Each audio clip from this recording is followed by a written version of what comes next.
Thank God. സ്തോത്രം. അറിയാലോ, രതീഷാണേ പ്രൈസർ ഫാമിലിയിൽ നിന്ന് കലക്കത്തെ മാറ്റുന്ന ഉപവാസവും പ്രാർത്ഥനയും. ശത്രു രാജ്യത്താണെങ്കിലും സന്തോഷത്തോടും സമാധാനത്തോടും ഉള്ളതുകൊണ്ട് ഓണം പോലെ എന്ന് പറയും പോലെ അങ്ങനെ ജീവിച്ചു കൊണ്ടിരുന്ന ദൈവത്തിൻ്റെ ജനമായ യഹൂദർ പെട്ടെന്ന് സന്തോഷവും സമാധാനവും എങ്ങോ പോയി മറഞ്ഞു.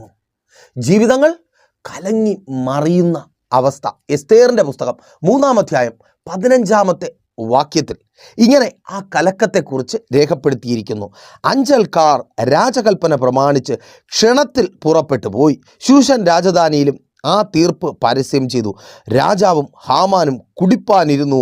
ശൂഷൻ പട്ടണമോ കലങ്ങിപ്പോയി. അവരുടെ ഹൃദയങ്ങൾ കലങ്ങിപ്പോകുവാനുള്ള കാരണമോ അവർക്ക് വിരോധമായി രേഖ എഴുതപ്പെട്ടിരിക്കുന്നു. തീർപ്പുണ്ടായിരിക്കുന്നു. എവിടെ നിന്ന്? അധികാരസ്ഥാനത്ത് നിന്ന്. അധികാരം ഉള്ളവരാൽ രേഖ എഴുതപ്പെട്ടിരിക്കുന്നു. ഒരു ജനസമൂഹത്തിൻ്റെ ഹൃദയത്തെ മുഴുവൻ കലക്കിക്കളയുന്ന, അവരുടെ ജീവിതത്തെ ആകമാനം കലക്കി മറിക്കുന്ന രേഖ. അவ்விധത്തിലുള്ള ചില തീർപ്പുകൾ മുഖാന്തരം, ചില പേപ്പേഴ്സ് വിരോധമായി എഴുതപ്പെട്ടത് മുഖാന്തരം കലങ്ങി മറിയുന്ന ജീവിതാനുഭവങ്ങളിലായിരിക്കുന്ന എന്നെ കേൾക്കുന്ന നിങ്ങളിൽ പലരെയും പോലെ ആ ജോലി സ്ഥലത്ത് നിന്ന് കിട്ടിയ ലെറ്റർ, ആ ടെർമിനേഷൻ ലെറ്റർ, അത് കിട്ടി ജോലി നഷ്ടപ്പെട്ടവർ, ഇനി കിട്ടാൻ പോകുന്നു, അടുത്തത് ഞാനാണ്, ഒത്തിരി പേർക്ക് കിട്ടി എന്ന് തിരിച്ചറിവുള്ളവർ, അത് മുഖാന്തരം കലങ്ങിപ്പോയായിരിക്കുന്ന അവസ്ഥ. നിങ്ങൾ മാത്രമല്ല, നിങ്ങൾക്കൊപ്പമുള്ളവരും നിങ്ങളുടെ പ്രിയപ്പെട്ടവരും. അയ്യോ, ഇനി എന്ത് ചെയ്യും? ജോലി നഷ്ടപ്പെട്ടാൽ മക്കളുടെ വിദ്യാഭ്യാസം, മക്കളുടെ വിവാഹം, വീട് വയ്ക്കണം, കടം തീർക്കണം, ഒത്തിരി ഒത്തിരി ആവശ്യങ്ങൾ മുമ്പിൽ കലങ്ങിപ്പോകുന്നു. അയ്യോ, വലുതായിട്ടൊന്നും അല്ലെങ്കിലും ഉള്ളത് കൊണ്ട് ഓണം പോലെ കഴിഞ്ഞതാ, കിട്ടിയത് കൊണ്ട് സന്തോഷമായിട്ട് ജീവിച്ചതാ, ഇനി അതുമില്ല. ജഡ്ജ് ആ പേപ്പറിൽ ഒപ്പിട്ടു, തീർപ്പായി. അതേന്നെ, ആ ഡിവോഴ്സ് കേസ് തീർപ്പായി, വിധി വന്നു. ഇനി നിനക്ക് അങ്ങനെ ഒരു ഭർത്താവില്ല, അങ്ങനെ ഒരു ഭാര്യയില്ല. അയ്യോ, ഇതുവരെ പ്രതീക്ഷയെങ്കിലും ഉണ്ടായിരുന്നു, തിരികെ വരും എൻ്റെ ഭർത്താവ്, എൻ്റെ ഭാര്യ. കോടതിയിൽ നിന്ന് ഞങ്ങൾ ചേർത്ത് വയ്ക്കുന്ന ഒരു തീർപ്പുണ്ടാകും പ്രതീക്ഷിച്ചു. ആ പ്രതീക്ഷ നഷ്ടപ്പെട്ടു പോയി. ലഭിക്കേണ്ട അവകാശം, അതെ, അത് ഇനി നിങ്ങൾക്കില്ല. ജഡ്ജ് ഒപ്പിട്ട് കഴിഞ്ഞു. നിങ്ങളിൽ നിന്ന് അത് അനധികൃതമായി കൈവശമാക്കി വച്ചിരിക്കുന്ന നിങ്ങളുടെ ശത്രുവിനുള്ളത് തന്നെ. മതിയായ രേഖകൾ, തെളിവുകൾ സമർപ്പിക്കുവാൻ കഴിഞ്ഞില്ല. അനീതി വെളിപ്പെട്ടിരിക്കുന്നു. ഇന്നലെ വരെ പ്രതീക്ഷ ഉണ്ടായിരുന്നു, അത് കിട്ടിയാൽ മുൻപോട്ട് സന്തോഷമായി ജീവിച്ചു പോകാം. എല്ലാ പ്രതീക്ഷയും നഷ്ടപ്പെട്ടു. ഇനി എന്തിന് ജീവിക്കണം? അയ്യോ, കലങ്ങി മറിയുന്ന അവസ്ഥ, കലക്കം, ജീവിതം മുഴുവൻ ബാധിച്ച കലക്കം. ആ ഇന്റർവ്യൂ ഫെയിലായി. പ്രതീക്ഷ ഉണ്ടായിരുന്നു, ഒത്തിരി നാളത്തെ കാത്തിരിപ്പിന് ഫലമുണ്ടാകുവാൻ പോകുക. അതെ മാതാവേ, പിതാവേ, നിങ്ങളുടെ മക്കൾക്ക് ജോലി കിട്ടുവാൻ പോകുക. പക്ഷേ ആ പ്രതീക്ഷ അസ്ഥാനത്തായി. പരാജയപ്പെട്ടു. അത് മുഖാന്തരമുള്ള കലക്കം. ഇനി എന്ത് ചെയ്യും? അവനാകപ്പാടെ തളർന്നു പോയിരിക്കുന്നു, അവളാകപ്പാടെ തളർന്നു പോയിരിക്കുന്നു. ഇനി വയ്യ. എന്തിനാ അമ്മേ, അപ്പാ ഞങ്ങളെ ഇങ്ങനെ പഠിപ്പിച്ചത്? അവർ ചോദിക്കുക. പഠിച്ചതിനൊത്തവണ്ണമുള്ള ജോലി അവർക്ക് കിട്ടുന്നില്ല. റിസൾട്ട് വന്നു, നല്ല പ്രതീക്ഷയായിരുന്നു, നല്ലവണ്ണം പഠിക്കുന്ന മക്കളാ അല്ലേ? നിങ്ങളുടെ കഷ്ടതയും ബുദ്ധിമുട്ടും ഒക്കെ കണ്ടു, പക്ഷേ പരാജയപ്പെട്ടു പോയി. ആ മത്സര പരീക്ഷയിൽ IELTS എത്ര തവണ എഴുതി? പരാജയം. ഒത്തിരി പലരിൽ നിന്നും കടം വാങ്ങിയും പലരും വെറുപ്പോടെയാണ് സഹായിച്ചത്. ഒരു ശല്യം ഒഴിയുന്നെങ്കിൽ ഒഴിയട്ടെ എന്ന്. കുഞ്ഞെ, സഹോദരി, സഹോദര, അതിനെ വല്ലാതെ വേദനിപ്പിക്കുക. അവരുടെ മുമ്പിൽ നിവർന്ന് നിൽക്കണം, തന്നതിനേക്കാൾ അധികം അവർക്ക് തിരികെ കൊടുക്കണമെന്ന് ചിന്തിച്ച് ഉറച്ച് പരീക്ഷയ്ക്കായി കടന്നുപോയതാ. പക്ഷേ പ്രതീക്ഷകൾ തകർന്നുപോയി, പരാജയപ്പെട്ടു. കലക്കം, ജീവിതം കലങ്ങി മറിയുന്ന അനുഭവം. ആ ആപ്ലിക്കേഷൻ റിജക്റ്റ് ചെയ്തു, അഡ്മിഷൻ കിട്ടിയില്ല. ഇതുവരെ പഠിച്ചതെല്ലാം വെറുതെയായി, കണ്ട സ്വപ്നമെല്ലാം വെറുതെയായി. മെഡിക്കൽ റിപ്പോർട്ട് കിട്ടി, പേടിക്കുന്നത് പോലെ ഒന്നും ഉണ്ടാകത്തില്ല എന്ന് കരുതിയതാ. പക്ഷേ രോഗം സ്ഥിരീകരിച്ചിരിക്കുന്നു. അയ്യോ, ഇനി എന്തിന് ജീവിക്കണം? ഇനി എന്തിന് ജീവിക്കണം? ജീവിച്ചാൽ മറ്റുള്ളവർക്ക് ഭാരമായി, പ്രിയപ്പെട്ടവർക്കും വേണ്ടപ്പെട്ടവർക്കും ഒരു ബാധ്യതയും ബുദ്ധിമുട്ടുമായി, നരകിച്ച് അയ്യോ കലങ്ങി മറിയുന്ന ജീവിതവുമായി കേട്ട് ഭാരത്തോടെ ആയിരിക്കുക. ആ ലോൺ കിട്ടുമെന്നും അവസാന നിമിഷം വരെ പ്രതീക്ഷ ഉണ്ടായിരുന്നു.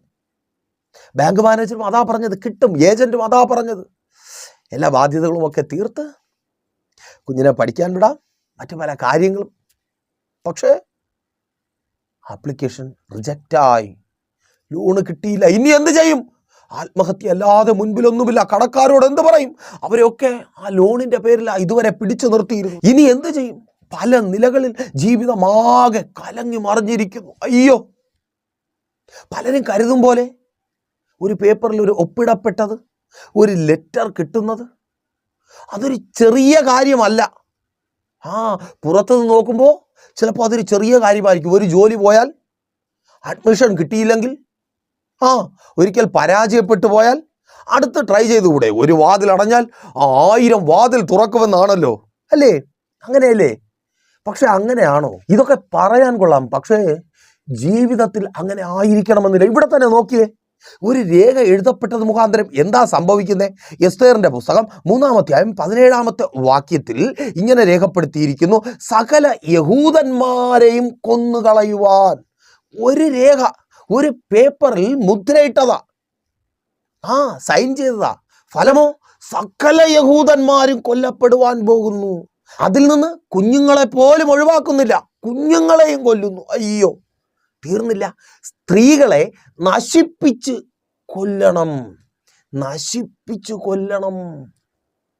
മാത്രവുമല്ല അവരുടെ വസ്തുവകകൾ കൊള്ളയിടുക. നോക്കിയേ, ഒരു രേഖ എഴുതിയതിൻ്റെ ഫലമാ കൊലപാതകം, മുടിച്ചു കളയുക, ഉള്ളതെല്ലാം കവർന്നെടുക്കുക. അല്ലേ? ജോലി നഷ്ടപ്പെട്ടാൽ പലയിടത്തും സംഭവിക്കുന്നത് നമ്മൾ കേൾക്കുന്നുണ്ട്, അറിയുന്നുണ്ട്. പെട്ടെന്ന് ജോലി നഷ്ടപ്പെട്ടു പോയി, നല്ല രീതിയിൽ സന്തോഷകരമായ സമാധാനത്തോടെ ജീവിച്ചുകൊണ്ടിരുന്നതാ, ജോലി നഷ്ടപ്പെട്ടു. ഇനി എന്ത് ചെയ്യണമെന്ന് അറിയത്തില്ല, ഒരുമിച്ച് ആത്മഹത്യ ചെയ്യുന്നു. ഭാര്യ, ഭർത്താവ്, കുഞ്ഞു മക്കൾ, ഈ ഭൂമിയിൽ ജീവിച്ച് ജീവിതം എന്തെന്നറിയാത്ത കുഞ്ഞു മക്കൾ, അതേ ആത്മഹത്യ ചെയ്യുന്നു. ഒരു രേഖ എഴുതിയതിൻ്റെ ഫലമാ ആത്മഹത്യ. കൊലപാതകങ്ങൾ നടക്കുന്നു. തങ്ങൾക്ക് അനുകൂലമായി പലതും നടക്കാത്തത് കൊണ്ട്, അനുകൂലമായ വിധികൾ ലഭിക്കാത്തത് കൊണ്ട് കൊലപാതകങ്ങൾ നടക്കുന്നു. വാക്കുകൊണ്ടും പ്രവൃത്തി കൊണ്ടും കൊലപാതകങ്ങൾ നശിപ്പിച്ചു കളയുന്നു. നശിച്ചു പോകുന്നു. അനേക കുടുംബങ്ങൾ ഈ കാലഘട്ടത്തിൽ നശിച്ചു പോകുന്നു, നശിപ്പിക്കപ്പെടുന്നു, ചൂഷണം ചെയ്യപ്പെടുന്നു. അയ്യോ, ഉള്ളതെല്ലാം നഷ്ടപ്പെട്ടു പോകുന്നു. കടം വീട്ടാൻ വേണ്ടി ഉള്ളതെല്ലാം വിറ്റ് പറിക്കേണ്ടി വരുന്നു. വീട് വെച്ചതാ, ലോൺ എടുക്കേണ്ടി വന്നു. കുഴപ്പമില്ല, നല്ല ജോലിയായിരുന്നു, അതുകൊണ്ടാണ് ലോൺ എടുത്തത്. മക്കളെ പഠിപ്പിക്കാൻ വേണ്ടി ലോൺ എടുക്കേണ്ടി വന്നു. അവർ പഠിച്ച് ജോലി കിട്ടിയാൽ ഇത് കുഴപ്പമില്ല. പക്ഷേ ജോലി കിട്ടിയില്ല, ഉണ്ടായിരുന്ന ജോലി പോയി, ലോൺ അടയ്ക്കുവാൻ പറ്റിയില്ല, ജപ്തിയായി പോയി. പിന്നെയും പലിശക്കടം, പിന്നെയും കൈവായ്പ വാങ്ങിയത്, അത് കൊടുത്തു തീർക്കുവാൻ ഉള്ളതെല്ലാം വിറ്റു, ഒന്നുമില്ലാത്തവരായി തീർന്നു. കൊള്ളയിടപ്പെട്ടു, ശത്രുവിനാൽ കൊള്ളയിടപ്പെടുന്നു. പല നിലകളിൽ കലങ്ങിപ്പോകുന്ന അനുഭവം, ജീവിതമാകെ കലങ്ങിപ്പോകുന്ന അനുഭവം. ഒന്ന് ചിന്തിച്ചു നോക്കിയേ, യഹൂദന്മാരുടെ അവസ്ഥ. നിങ്ങൾക്കത് മനസ്സിലാക്കുവാൻ എളുപ്പമാണ്. അതേ അവസ്ഥയിലൂടെ ഈ കാലഘട്ടത്തിൽ എന്നെ കേൾക്കുന്ന നിങ്ങൾ കടന്നുപോയിക്കൊണ്ടിരിക്കുക. അവിടെ അതിനൊരു പരിഹാരം, അവിടെ ലോകത്തെ നോക്കാതെ, അല്ലെങ്കിൽ ലോകത്തെ ഭയപ്പെടാതെ ദൈവത്തിൽ ആശ്രയിക്കുന്ന ഒരു മനുഷ്യൻ, മൊർദെഖായി. അവൻ മനുഷ്യരുടെ മുമ്പിൽ തലകുനിക്കത്തില്ല, ദൈവത്തിൻ്റെ മുൻപിൽ മാത്രം തലകുനിക്കുന്ന, ദൈവത്തിൽ മാത്രം ആശ്രയിക്കുന്നവൻ. അവനിലൂടെ ദൈവം തൻ്റെ ജനത്തോട് സംസാരിക്കുക. ഇവിടെ ഒരു ദൂത് ദൈവത്തിൻ്റെ പരിശുദ്ധാത്മാവിനാൽ നിങ്ങൾക്ക് ഞാൻ കൈമാറട്ടെ. എന്നെ കേൾക്കുന്ന പ്രിയരെ, ദൈവത്തിൽ നിന്ന് എന്തെങ്കിലും പ്രാപിച്ച് നിങ്ങൾക്കൊപ്പമുള്ളവർക്ക് കൊടുക്കണമെന്ന് നിങ്ങൾ ആഗ്രഹിക്കുന്നുവെങ്കിൽ ലോകത്തെ, മനുഷ്യരെ ഭയപ്പെടാതെ ദൈവത്തിന് മുൻപിൽ കീഴ്പ്പെടുവാൻ നിങ്ങൾ തയ്യാറാകുക. ഇന്ന് അയ്യോ, വിശ്വാസികളെന്ന് പേരുള്ളവർ, വിശ്വാസികളെ നയിക്കുവാനുള്ളവർ, അവിധത്തിൽ വിളിക്കപ്പെട്ടവർ മനുഷ്യരെ ഭയപ്പെട്ട്, അയ്യോ എന്തൊക്കെയാ പറയുന്നത്, എന്തൊക്കെയാ കാട്ടിക്കൂട്ടുന്നത്, പേടിച്ച് ലോകത്തെ ഭയപ്പെടുന്ന, മനുഷ്യരെ ഭയപ്പെടുന്ന പ്രിയരെ, നിങ്ങൾക്ക് ദൈവശബ്ദം കേൾക്കുവാൻ കഴിയത്തില്ല. ദൈവത്തിന് വേണ്ടിയും നിങ്ങൾക്ക് വേണ്ടി പ്രയോജനപ്പെടുവാനും നിങ്ങൾക്ക് കഴിയത്തില്ല. അതുകൊണ്ട് മനുഷ്യരെ ഭയപ്പെടരുത്. അവരുടെ വാക്കുകളെ, അവരുടെ ആൾബലത്തെ, സ്തോത്രം, അവരുടെ ആശയങ്ങളെ, സംഘടനകളെ ഭയപ്പെടരുത്. മനുഷ്യനെ ഭയപ്പെടരുത്. അവൻ ഉണ്ടാക്കുന്നതിനെ ഭയപ്പെടരുത്. ദൈവത്തിൽ ഭയപ്പെട്ട് ദൈവത്തിന്റെ മുൻപിൽ കീഴ്പ്പെടുവീൻ. മൊർദെഖായി അവൻ മനുഷ്യന് ഭയപ്പെട്ടില്ല. ഉന്നത സ്ഥാനീയനായ ഹാമാന് മുമ്പിൽ അവൻ ഭയപ്പെട്ടില്ല. അവൻ ദൈവത്തിന് കീഴ്പ്പെട്ടു. അവൻ ദൈവത്തെ ഭയപ്പെട്ടു. ഫലമോ, ദൈവം അവനോട് സംസാരിച്ചു. ആ വലിയ പ്രശ്നത്തിൽ നിന്ന് വിടുതൽ പ്രാപിക്കുവാൻ എന്തു ചെയ്യണം? അവനിലൂടെ ദൈവം തൻ്റെ ജനത്തോട് സംസാരിക്കുക. എന്നിലൂടെ ദൈവത്തിൻ്റെ പരിശുദ്ധാത്മാവിനാൽ അത് നിങ്ങൾ കേൾക്കുവാൻ പോകുക. അതേ എസ്തേറിൻ്റെ പുസ്തകം 4-ാം അധ്യായം 8-ാമത്തെ വാക്യം, രാജധാനിയിൽ ചെന്ന് തൻ്റെ ജനത്തിന് വേണ്ടി അപേക്ഷിക്കുക. എസ്തേറിനോട്, കൊട്ടാരത്തിനകത്തുള്ള എസ്തേറിനോട് മൊർദെഖായി അറിയിക്കുക, നീ രാജാവിനോട് ചെന്ന് നിന്റെ ജനത്തിനു വേണ്ടി അപേക്ഷിക്കുക. അതേ, എന്നെ കേൾക്കുന്ന എസ്തേർമാരെ, നിങ്ങൾ ദൈവത്തിൻ്റെ സന്നിധിയിൽ ചെന്ന് നിങ്ങൾക്കും നിങ്ങളുടെ പ്രിയപ്പെട്ടവർക്കുമായി അപേക്ഷിക്കുക. ഇന്ന് നിങ്ങളായിരിക്കുന്ന കലങ്ങി മറിഞ്ഞ ജീവിത സാഹചര്യങ്ങൾ മാറുവാൻ വേണ്ടി, ജീവിതത്തിലെ ആ കലക്കം മാറുവാൻ വേണ്ടി ദൈവത്തോട് അപേക്ഷിക്കുക. ദൈവത്തിന് മാത്രമേ നിങ്ങൾ ഇന്നായിരിക്കുന്ന ഈ അവസ്ഥയിൽ നിന്ന് നിങ്ങളെ പുറത്തു കൊണ്ടുവരുവാൻ കഴിയത്തുള്ളൂ. പല നിലകളിൽ നിങ്ങൾ ശ്രമിച്ചതാണ്, പലരും നിങ്ങൾക്ക് വേണ്ടി ശ്രമിച്ചതാണ് ഈ അവസ്ഥയൊന്ന് മാറുവാൻ. ഈ കലങ്ങി മറിയുന്ന ജീവിത സാഹചര്യങ്ങളിൽ നിങ്ങളെ പുറത്തു കൊണ്ടുവരുവാൻ ആർക്കും കഴിഞ്ഞില്ല. നിങ്ങൾക്കതിന് കഴിഞ്ഞില്ല. കേൾക്ക്, എൻ്റെ ദൈവത്തിന് കഴിയും. അതേ സഹോദര, സഹോദരി, നീ ആയിരിക്കുന്ന ആ ജോലി സ്ഥലത്തെ കലക്കം മാറ്റുവാൻ എൻ്റെ ദൈവത്തിന് കഴിയും. അതേ, തെളിഞ്ഞൊഴുകുന്ന അരുവി പോലെ ഇന്നലകളിൽ സന്തോഷത്തോടെ സമാധാനത്തോടെ നീ ആ തൊഴിൽ മേഖലയിൽ ആയിരുന്നത് പോലെ അവിടെ നിന്ന് കിട്ടുന്നത് കൊണ്ട് സന്തോഷത്തോടെ സമാധാനത്തോടെ ഉപജീവിച്ചതുപോലെ ഇനിയും നിന്നെ ഉപജീവിക്കുമാറാക്കുവാൻ എൻ്റെ ദൈവത്തിന് കഴിയും. ആ കലക്കത്തെ മാറ്റുവാൻ, സഹോദരി, നിന്റെ കുടുംബജീവിതത്തിലെ ആ കലക്കത്തെ മാറ്റുവാൻ, ആ കലഹത്തെ മാറ്റുവാൻ, താങ്ക് ഗോഡ്, ആ കലഹത്തെ മാറ്റുവാൻ എൻ്റെ കർത്താവിന് കഴിയും. ഇനിയും നീ നിന്റെ ഭാര്യയും, ഇനിയും നീ നിന്റെ ഭർത്താവും ഒരുമിച്ച് സന്തോഷത്തോടെ ജീവിക്കുന്ന, സ്തോത്രം, താങ്ക് ഗോഡ്. അതേ, അതങ്ങനെ സംഭവിപ്പിക്കുവാൻ എൻ്റെ ദൈവത്തിന് കഴിയും. നിന്റെ വാക്കുകൾക്ക് കഴിയത്തില്ലായിരിക്കാം, നിനക്ക് വേണ്ടി സംസാരിക്കുന്ന, നിനക്ക് വേണ്ടി പറയുന്ന അനേകർക്ക് കഴിയത്തില്ലായിരിക്കാം, എന്നാൽ എൻ്റെ ദൈവത്തിന് കഴിയും. ആ കലക്കം മാറുക. താങ്ക് ഗോഡ് സഹോദര, ആ കലക്കം മാറുക. കുടുംബജീവിതത്തിനകത്ത് വെളിപ്പെട്ട് നിൽക്കുന്ന ആ കലക്കവും തുടർന്നുണ്ടായ കലഹവും മാറുക. സ്നേഹവും ഐക്യതയും ഉണ്ടാകുക.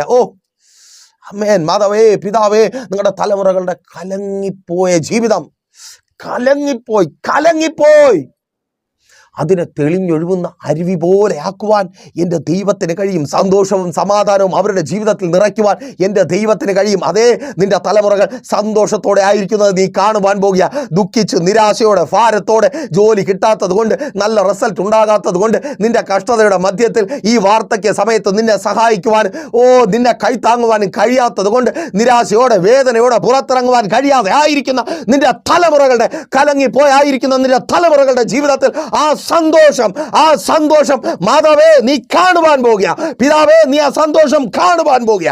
എൻ്റെ ദൈവത്തിന് കഴിയും. അവനോട് അപേക്ഷിച്ച്, ആ ദൈവത്തോട് അപേക്ഷിച്ച്. എൻ്റെ ദൈവത്തിന് നിന്റെ തലമുറകളുടെ ജീവിതത്തിലെ കലക്കത്തെ മാറ്റിക്കളയുവാൻ കഴിയും. ഭാവിമേലുള്ള ആ കലക്കത്തെ, ഭാവിമേലുള്ള ആ കലക്കത്തെ, ആ കൺഫ്യൂഷനെ മാറ്റിക്കളയുവാൻ കഴിയും. പല ആലോചനകൾ വരുന്നുണ്ട്. നിനക്കിഷ്ടമാകുമ്പോൾ മകൾക്ക് ഇഷ്ടമാകത്തില്ല, മകൾക്ക് ഇഷ്ടമാകുമ്പോൾ നിനക്കിഷ്ടമാകത്തില്ല, നിങ്ങൾക്ക് രണ്ടുപേർക്കും ഇഷ്ടമാകുമ്പോൾ സാഹചര്യം അനുകൂലമായി വരത്തില്ല. അതേ, കൊടുക്കുവാനുള്ളത് കാണത്തില്ല, എങ്ങനെ നടത്തണമെന്ന് അറിയത്തില്ല. കൺഫ്യൂഷൻ ചില കൺഫ്യൂഷൻ മാറുവാൻ പോകുക. അതേ, തലമുറകളുടെ ഭാവി മേലുള്ള കൺഫ്യൂഷൻ മാറുവാൻ പോകുക. അവളും ഇരുമനസ്സോടെ നിൽക്കുക. യേശുവിൻ നാമത്തിൽ സ്വന്തം ഇഷ്ടപ്രകാരം ഇറങ്ങിത്തിരിച്ചു. വാക്ക് കൊടുത്തു പോയെന്ന് പറഞ്ഞ് ഭാരപ്പെട്ടായിരിക്കുക. ഇനി എങ്ങനെ വാക്ക് മാറ്റുന്നതെന്ന്. സ്തോത്രം. ആ കൺഫ്യൂഷൻ മാറുക. നിന്റെ സ്നേഹം തിരിച്ചറിഞ്ഞ്, ആ ചതി തിരിച്ചറിഞ്ഞ് നിനക്കൊപ്പം നിന്റെ തലമുറ നിൽക്കുവാൻ പോകുക. യെസ്, യേശുവിൻ നാമത്തിൽ ആ കൺഫ്യൂഷൻ മാറുക. അതങ്ങനെ സംഭവിക്കുന്ന കൃപയ്ക്കായി പ്രാർത്ഥിക്കുക. ദൈവത്തോട് അപേക്ഷിക്കുക. എൻ്റെ ദൈവത്തിന് മാത്രമേ അവളെ ആ കുടുക്കിൽ നിന്ന് പുറത്തു കൊണ്ടുവരുവാൻ കഴിയത്തുള്ളൂ. അതേ രോഗം മുഖാന്തരം കലങ്ങിപ്പോയ നിന്റെ ജീവിതത്തെ, ആമേൻ, ആ കലക്കത്തെ മാറ്റുവാൻ എൻ്റെ ദൈവത്തിന് മാത്രമേ കഴിയത്തുള്ളൂ. അതെ, ആ കലക്കം മാറുവാൻ തക്കവണ്ണം യേശു നിന്നെ സൗഖ്യമാക്കുക. ഇപ്പോൾ നസ്രനായ യേശുവിൻ നാമത്തിൽ സൗഖ്യമാകാ. ഓ, വിട്ടുമാറാതെ വെളിപ്പെട്ട് വ്യാപരിക്കുന്ന ആ രോഗ മണ്ഡലം യേശുവിൻ നാമത്തിൽ, ഉള്ളം കാൽ മുതൽ ഉച്ചം തല വരെ വെളിപ്പെട്ട് വ്യാപരിക്കുന്ന ആ രോഗത്തിൻ്റെ മണ്ഡലം ഇപ്പോൾ വിട്ടുമാറുക. ശ്വസിക്കുന്നവർ സ്തോത്രം പറഞ്ഞ് ഏറ്റെടുക്കുക. ഓ അമ്മേൻ, ആ രോഗം വിട്ടുമാറുക, ആ രോഗാത്മാവ് വിട്ടുമാറുക. ചില വർഷങ്ങളായി നിന്നെ ബലഹീനപ്പെടുത്തി തൊഴിലിടത്തിലും പുറത്തും മറ്റുള്ളവരുടെ മുമ്പിൽ പരിഹാസപാത്രമാക്കി നിന്നെ തീർക്കുന്ന ആ രോഗം അത് വിട്ടുമാറുക. ഓ താങ്ക് ഗോഡ്, ആ രോഗാത്മാവ് പുറത്തു പോകുക, സൗഖ്യമാകാ, കലക്കം മാറിപ്പോകുക. അമ്മേൻ. ഓ, കടമുഖാന്തരം ജീവിതത്തിൽ കടന്നു വന്ന കലക്കം, നിരാശ, വേദന, അയ്യോ, ബാധ്യത, ആ കലക്കം മാറ്റുവാൻ എൻ്റെ കർത്താവിന് കഴിയും.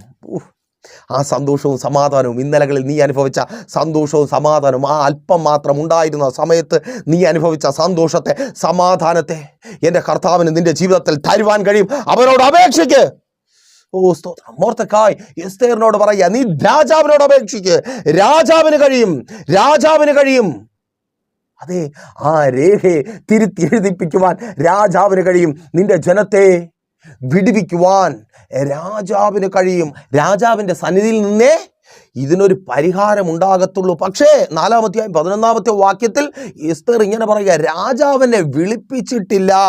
അറിയാം, പ്രാർത്ഥിച്ചാലേ വിടുതലുള്ളൂ. ദൈവത്തിന് മാത്രമേ ഈ അവസ്ഥയിൽ നിന്ന് പുറത്തു കൊണ്ടുവരുവാൻ കഴിയത്തുള്ളൂ. പക്ഷേ പ്രാർത്ഥിക്കുവാൻ കഴിയുന്നില്ല. അതങ്ങനെയാ പ്രിയരെ. ഏത് വിഷയങ്ങളുടെ മധ്യത്തിലും, ഏത് പ്രതിസന്ധികളുടെ മധ്യത്തിലും പ്രാർത്ഥന ആവശ്യമാണ്. അറിയാം, വിടുതലിനായി. പക്ഷേ ചിലപ്പോഴൊക്കെ പ്രാർത്ഥിക്കുവാൻ കഴിയാതെ വരും. എന്തുകൊണ്ടെന്നോ, നമ്മളൊക്കെ മനുഷ്യരായതുകൊണ്ട് കഷ്ടത ഏറുമ്പോൾ, അത് കഠിനമായി തീരുമ്പോൾ, പ്രതീക്ഷകൾ നഷ്ടപ്പെടുമ്പോൾ, ചിലപ്പോഴൊക്കെ അറിയാതെ പറഞ്ഞിട്ടില്ല, എന്തോ സംഭവിക്കട്ടെ, എനിക്ക് വയ്യ, ഇങ്ങനെ ജീവിക്കുവാൻ. എല്ലാ പ്രതീക്ഷകളും നഷ്ടപ്പെടുന്നവന് പ്രാർത്ഥിക്കുവാൻ കഴിയണമെന്നില്ല. വേദന അധികരിക്കുമ്പോൾ പ്രാർത്ഥിക്കുവാൻ കഴിയണമെന്നില്ല. അടിക്കടി പ്രശ്നങ്ങൾ ജീവിതത്തിൽ കടന്നു വരുമ്പോൾ പ്രാർത്ഥിക്കുവാൻ കഴിയണമെന്നില്ല. അതെ, മടുത്തു പോകാം, തളർന്നു പോകാം, ഭാരപ്പെട്ടു പോകാം. പക്ഷേ പ്രാർത്ഥിച്ചേ പറ്റത്തുള്ളൂ. ആര് പ്രാർത്ഥിക്കണം? ബാധിക്കപ്പെട്ടവർ തന്നെ പ്രാർത്ഥിക്കണം. അതേ, നിങ്ങൾ തന്നെ പ്രാർത്ഥിക്കണം. നിങ്ങളും നിങ്ങൾക്കൊപ്പമുള്ളവരും വിടുവിക്കപ്പെടുവാൻ, കലക്കം മാറുവാൻ, സ്വസ്ഥതയും സമാധാനവും സന്തോഷവും നിങ്ങളുടെ ജീവിതത്തിൽ തിരികെ വരുവാൻ നിങ്ങൾ തന്നെ പ്രാർത്ഥിക്കണം. നിങ്ങൾ തന്നെ പ്രാർത്ഥിക്കണം. എല്ലാം ശരിയാ, മടുപ്പാണ്, മുൻപോട്ട് പോകുവാൻ കഴിയുന്നില്ല, പ്രശ്നങ്ങൾ ഏറുന്നു, ദൈവസാന്നിധ്യം അനുഭവിക്കുവാൻ കഴിയുന്നില്ല. പക്ഷേ നിങ്ങൾ തന്നെ പ്രാർത്ഥിക്കണം, നിങ്ങൾ തന്നെ പ്രാർത്ഥിക്കണം. അപ്പോൾ സ്വാഭാവികമായിട്ടും നിങ്ങൾക്കൊരു സംശയം വന്നേക്കാം, ദൈവദാസനെ, അപ്പോൾ പിന്നെ നിങ്ങളുടെയൊക്കെ ആവശ്യം എന്താ? ഏത് പ്രശ്നത്തിന് മധ്യത്തിലും, ഒട്ടും പ്രാർത്ഥിക്കുവാൻ കഴിയാത്ത സാഹചര്യത്തിലും ഞങ്ങൾ തന്നെ പ്രാർത്ഥിക്കണമെങ്കിൽ ഞങ്ങളെക്കൊണ്ട് നിങ്ങൾക്കുള്ള ആവശ്യം മൊർദെഖായിയെ കൊണ്ട് എസ്തേറിനുണ്ടായ ആവശ്യം പോലെയാ. എന്താ അത്? മൊർദെഖായി പറയുക, നീ തന്നെ ഇതിനൊരു പരിഹാരം കണ്ടെത്തണം, നീ തന്നെ ഇതിനൊരു പരിഹാരം കണ്ടെത്തണം. യഹൂദന്മാർക്ക് നീ പരിഹാരം കണ്ടെത്തിയില്ലെങ്കിലും രക്ഷ വേറെ എവിടെ നിന്നെങ്കിലും വരും. പക്ഷേ നിന്റെ കാര്യം പോക്കാ. ആമേൻ. പലരും ചിന്തിക്കുന്നതാ, ഞാൻ പ്രാർത്ഥിച്ചില്ലെങ്കിൽ, ഞാൻ ആരാധിച്ചില്ലെങ്കിൽ, ഞാൻ പള്ളിയിൽ പോയില്ലെങ്കിൽ, ഞാൻ വിശ്വസിച്ചില്ലെങ്കിൽ ദൈവത്തിന് എന്തോ നഷ്ടം വരുമെന്ന്, അല്ലേ? ആമേൻ. അങ്ങനെയല്ലേ? നമുക്കൊക്കെ പലപ്പോഴും അങ്ങനത്തെ ചിന്തകളൊക്കെ ഉണ്ടാകാറില്ലേ? ഓ ആമേൻ. നിങ്ങൾ പ്രാർത്ഥിച്ചില്ലെങ്കിൽ നഷ്ടം നിങ്ങൾക്ക് മാത്രമാ പ്രിയരെ, നിങ്ങളുടെ പ്രിയപ്പെട്ടവർക്ക് മാത്രമാ. കർത്താവിൻ്റെ ജനത്തിനോ കർത്താവിനോ ഒരു നഷ്ടവും വരുവാനില്ല. പ്രാർത്ഥിക്കേണ്ട ഉത്തരവാദിത്വം നിങ്ങളുടേതാണ്. മൊർദെഖായി എസ്തേറിനെ അത് ഓർമ്മിപ്പിക്കുന്നത് പോലെ പ്രാർത്ഥനയെക്കുറിച്ച് ഓർപ്പിക്കുവാൻ, ബോധ്യം വരുത്തുവാൻ ഞങ്ങളെ കർത്താവ് നിങ്ങൾക്കൊപ്പം ആക്കിയിരിക്കുന്നു. നിങ്ങൾ പ്രാർത്ഥിച്ചേ മതിയാകത്തുള്ളൂ. അപ്പോൾ അടുത്ത ചോദ്യം, എങ്ങനെ അത് സാധ്യമായി തീരും? പക്ഷേ എസ്തേറിനറിയാം, രാജാവ് വിളിച്ചില്ലെങ്കിലും രാജാവിൻ്റെ അടുക്കൽ ചെല്ലുവാൻ തന്നെ പ്രാപ്തയാക്കുവാൻ ഉപവാസത്തിന് കഴിയും. 4-ാം അധ്യായം 16-ാമത്തെ വാക്യത്തിൽ അത് തിരിച്ചറിഞ്ഞ് 3 രാവും പകലും അവർ ഉപവസിക്കുവാൻ തീരുമാനിക്കുന്നു. അതെ, ഉപവാസം പ്രാർത്ഥിക്കുവാൻ തക്കവണ്ണം നിങ്ങളെ ശക്തരാക്കി മാറ്റും. അതെ, മടി കളഞ്ഞ്, അലസത കളഞ്ഞ്, ദൈവ സാന്നിധ്യം അനുഭവിച്ച് പ്രാർത്ഥിക്കുവാൻ തക്കവണ്ണം ഉപവാസം നിങ്ങളെ ശക്തരാക്കി മാറ്റും. അതേ പ്രിയരെ, ഉപവസിക്കുവാൻ തയ്യാറാണോ? സഹോദര, സഹോദരി, മാതാവേ, പിതാവേ, കുഞ്ഞുങ്ങളെ, നിങ്ങളായിരിക്കുന്ന സാഹചര്യം നോക്കാതെ, അവസ്ഥ നോക്കാതെ ഉപവസിക്കുവാൻ തയ്യാറാണോ? ദൈവത്തിൽ നിന്ന് നിങ്ങൾ ഇന്നായിരിക്കുന്ന പ്രശ്നങ്ങൾക്ക് പരിഹാരമുണ്ടാകും. അതേ, കലക്കം മാറും. കലക്കത്തിന് കാരണമായ ചിലത് മാറ്റപ്പെടും. അവിടെ കലക്കത്തിന് കാരണം എന്താ? രേഖ എഴുതി രാജാവ് മുദ്രയിട്ടു. ഹാമാന്റെ ഇഷ്ടം നിറവേറി, ശത്രുവിൻ്റെ ഇഷ്ടം നിറവേറി. അധികാരമുള്ളവനാൽ ശത്രുവിൻ്റെ ഇഷ്ടം നിറവേറി. പക്ഷേ ഉപവസിക്കുവാൻ തയ്യാറായപ്പോൾ എസ്തേറും മൊർദെഖായിയും യഹൂദന്മാരും ദൈവസന്നിധിയിൽ ഉപവസിക്കുവാൻ തയ്യാറായപ്പോൾ ആ രേഖ ക്യാൻസലായി പോയി. ഈ പകൽ ദൈവത്തിൻ്റെ പരിശുദ്ധാത്മാവിനാൽ ചിലരോട് ഞാൻ ആലോചന കൈമാറട്ടെ. ചില പേപ്പേഴ്സ് ഇൻവാലിഡായി മാറുവാൻ പോകുക. അതെ, അത് ക്യാൻസൽ ആവുവാൻ പോകുക. നിങ്ങൾക്ക് വിരോധമായി എഴുതപ്പെട്ട ചില രേഖകൾ, അതെ, ചില തീർപ്പുകൾ, ചില പേപ്പേഴ്സ് ക്യാൻസലായി മാറുവാൻ പോകുക. ആ ജോലി സ്ഥലത്ത് നിന്ന് നീ തിരികെ വരുവാൻ എൻ്റെ ദൈവം അനുവദിക്കത്തില്ല. ആ പേപ്പേഴ്സ് ക്യാൻസലായി. Thank God. വിശ്വസിക്കുന്നവർ ആയിരിക്കുന്ന സ്ഥാനത്ത് ഒരു ആമേൻ പറഞ്ഞ് അതെ, ആ പേപ്പർ ക്യാൻസൽ ആവുക. അമ്മേ, നീ അവിടെ തുടർന്ന് ജോലി ചെയ്യും. Thank God. സഹോദരി, ആ ജഡ്ജ്മെന്റ് അത് മാറ്റി എഴുതപ്പെടുവാൻ പോകുക. യെസ്, യേശുവിൻ നാമത്തിൽ കോടതി തീരുമാനിച്ചത് ശരിയാണ്. കോടതിക്ക് പുറത്ത് ദൈവം ഇടപെടുവാൻ പോകുക. ആ തീർപ്പിനെ കീറിക്കളയും വിധത്തിൽ ദൈവപ്രവൃത്തി അതിനകത്ത് വെളിപ്പെടുവാൻ പോകുക. നിന്റെ ഭർത്താവ് തിരികെ വരിക, സഹോദര, നിന്റെ ഭാര്യ തിരികെ വരിക. Thank God. ആ തീർപ്പ് ക്യാൻസൽ ആകുവാൻ പോകുക. ആമേൻ. ആ പരാജയപ്പെട്ട റിസൾട്ട് അതിനെ കർത്താവ് ക്യാൻസൽ ആക്കുക. സ്തോത്രം. എത്ര പേർക്ക് വിശ്വസിക്കുവാൻ കഴിയുന്നുണ്ട്? കുഞ്ഞെ, നിനക്കറിയാം, എഴുതിയപ്പോഴേ നീ പൊട്ടും. പിന്നെ അങ്ങ് പോവുക പിടിച്ചു നിന്ന്. എങ്ങനെ വീട്ടുകാരോട് പറയും? ആ പേപ്പർ ക്യാൻസൽ ആകുവാൻ പോകുക. അത് ഇൻവാലിഡ് ആകാൻ പോവുക. അതുകൊണ്ടൊരു കാര്യവുമില്ലാതായി മാറുവാൻ പോവുക. നിന്നെ ഭയപ്പെടുത്തുമെന്ന്, നിന്റെ മുൻപോട്ടുള്ള ഭാവിക്ക് തടസ്സമായി നിൽക്കുമെന്ന് നീ കരുതുന്ന ആ പേപ്പർ അത് ഇൻവാലിഡായി മാറുവാൻ പോകുക. നിന്റെ ജീവിതത്തിൽ അതിനൊരു പ്രസക്തിയും ഇല്ലാതായി തീരുക. യെസ്, യേശുവിൻ നാമത്തിൽ ചില പേപ്പേഴ്സിന്, ചില രേഖകൾക്ക്, ചില തീർപ്പുകൾക്ക് എന്നെ കേൾക്കുന്ന നിങ്ങളുടെ ജീവിതത്തിൽ ഒരു പ്രസക്തിയും ഇല്ലാതായി മാറുവാൻ പോകുക. യെസ്, യേശുവിൻ നാമത്തിൽ. ആമേൻ. ആ ജപ്തി, ആ നോട്ടീസ് അത് കീറി കാറ്റിൽ പറന്നു പോകുക. സ്തോത്രം. ജപ്തി നടക്കത്തില്ല. നീ വഴിയാധാരമാവത്തില്ല. നിന്റെ അധ്വാന ഫലം ബാങ്കിനുള്ളതാവത്തില്ല. യേശുവിൻ നാമത്തിൽ അതങ്ങനെ സംഭവിക്കുന്ന കൃപയ്ക്കായി ചില പേപ്പേഴ്സുകൾ ഡോക്ടർ എഴുതിയതാ. ഇനി അധിക നാൾ ഇനി ഞങ്ങൾക്ക് ട്രീറ്റ്മെൻറ്റ് ചെയ്യുവാനൊന്നുമില്ല. അർത്ഥം ഇനി പ്രതീക്ഷ വേണ്ട. ആ പേപ്പേഴ്സ് നിന്റെ ജീവിതത്തിൽ അപ്രസക്തമാകാൻ പോവുക. സ്തോത്രം. അത് ഇൻവാലിഡ് ആവാൻ പോവുക. യെസ്, യേശുവിൻ നാമത്തിൽ അതങ്ങനെ സംഭവിക്കുന്ന കൃപയ്ക്കായി. ആമേൻ. ചില പേപ്പേഴ്സൊക്കെ ഇൻവാലിഡ് ആവാൻ പോവുക. അതേന്നേ, അത് ഇൻവാലിഡ്, അത് അസാധുവാ. ആ കലക്കത്തിന് ആ രേഖ എഴുതി അത് മുഖാന്തരം നിന്റെ ജീവിതത്തിൽ കലക്കത്തിന് കാരണമായവർക്ക് അത് വാലിഡായി മാറുവാൻ പോകുക. സ്തോത്രം. നോക്കിയേ, എന്താ സംഭവിക്കുന്നേ? ഹാമാൻ മൊർദെഖായിക്കും യഹൂദന്മാർക്കും അവർക്ക് വിരോധമായി എഴുതിയതാ. പക്ഷെ അത് അവരുടെ ജീവിതത്തിൽ അസാധുവായി. പക്ഷേ ഹാമാന്റെ ജീവിതത്തിൽ സാധുവായി. 7-ാം അധ്യായം 10-ാമത്തെ വാക്യത്തിൽ പറയുന്നു, ആ രേഖയിൽ എഴുതിയിരുന്നത് പോലെ മൊർദെഖായിയെ തൂക്കിയില്ല, പിന്നെയോ ഹാമാനെ തൂക്കി. സ്തോത്രം.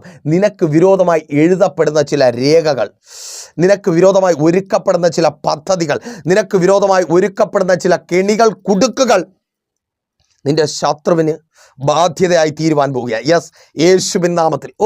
Thank God. ആമേൻ. അതേന്നേ, ചിലരെയൊക്കെ കർത്താവ് തൂക്കി മാറ്റുക. ആ ജോലി സ്ഥലത്ത് നിന്ന് നിനക്ക് വിരോധമായി നിൽക്കുന്ന ചിലരെ കർത്താവ് തൂക്കി മാറ്റുക. ഇനി അവരവിടെ ഇല്ല. നിന്നെ ഭയപ്പെടുത്തുവാനും നിന്നെ പേടിപ്പിക്കുവാനും നിന്റെ ജീവിതത്തെ നരകതുല്യമാക്കി തീർക്കുവാനും. അങ്ങ് വിദേശത്തൊന്നുമല്ല കേട്ടോ, ഇഞ്ഞ് ആ തൊഴിലുറപ്പ് ജോലി ചെയ്യുന്ന അവിടെ പോലും നിനക്ക് വിരോധമായി നിൽക്കുന്ന അവർ പണിക്ക് വരത്തില്ല. ചിലരെ തൂക്കി മാറ്റാൻ പോവുക. സഹോദരി, നിന്റെ കുടുംബജീവിതത്തിന് വിരോധമായി നിൽക്കുന്ന ചിലരെ കർത്താവ് തൂക്കി മാറ്റുവാൻ പോവുക. മനസ്സിലായതിനായി ഞാൻ ദൈവത്തെ സ്തുതിക്കുന്നു. അതെ, അതങ്ങനെ തന്നെയാണ്. അധികകാലം നിനക്ക് വിരോധമായി, ഭക്തന് വിരോധമായി, അഭിഷിക്തന് വിരോധമായി, താങ്ക് ഗോഡ്, നിന്റെ ജീവിതത്തിനകത്ത് കലക്കവും കലഹവും ഉണ്ടാക്കുന്ന ആ വ്യക്തിയെ കർത്താവ് തൂക്കി മാറ്റുക. ആമേൻ.